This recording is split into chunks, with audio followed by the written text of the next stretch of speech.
particularly acts on the glutathione cycle. And I'm sure you're giving glutathione to him.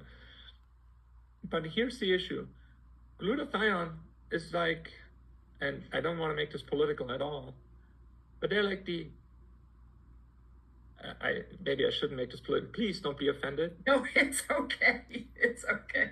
Glutathione is like the ICE agents, right? Uh-huh. And you're not offended me. Okay, there.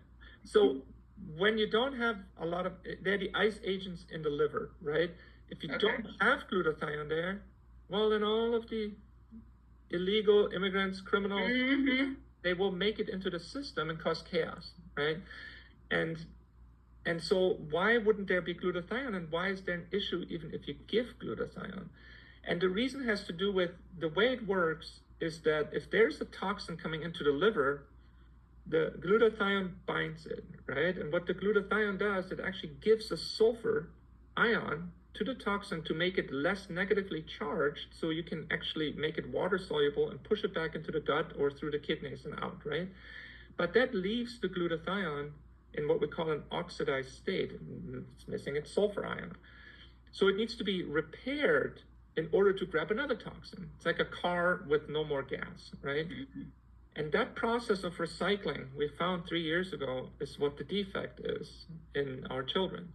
And so giving more glutathione increases that burden of oxidized glutathione, and you have a lot of buildup, and that actually has been shown to inhibit methylation.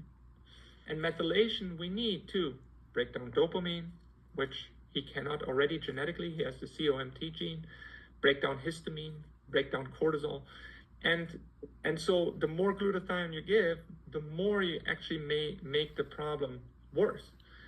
And so what we need to do, we need to stimulate the recycling process.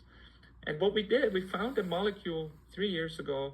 Believe it or not, it's a whole story by itself. I don't want to get into it too much, but this molecule was given to us by a 9-year-old boy that's nonverbal, hyperactive, and he's an excellent communicator. Self-proclaimed IQ of 500 plus, understands every language, and just a genius. And I got engaged with him, and he said, you guys basically need to look into sodium thiosulfate. It's a molecule. And so, long story short, we started to use this molecule, and for Alex and for me, for our patients, it made a tremendous change very quickly in lots of patients. And then we were like, all right, why does it work so well? And that's when we found out about this. It stimulates the recycling process of glutathione, restoring the ability to detoxify. Remember, glutathione has two functions. Detoxifies, it binds toxins, and it reduces free radicals, so it reduces inflammation. And so that was great. And we're like, wow, are there other mechanisms the way it works? Sodium thiosulfate also binds heavy metals. It binds mercury, lead, arsenic, silver, nickel, and things like that.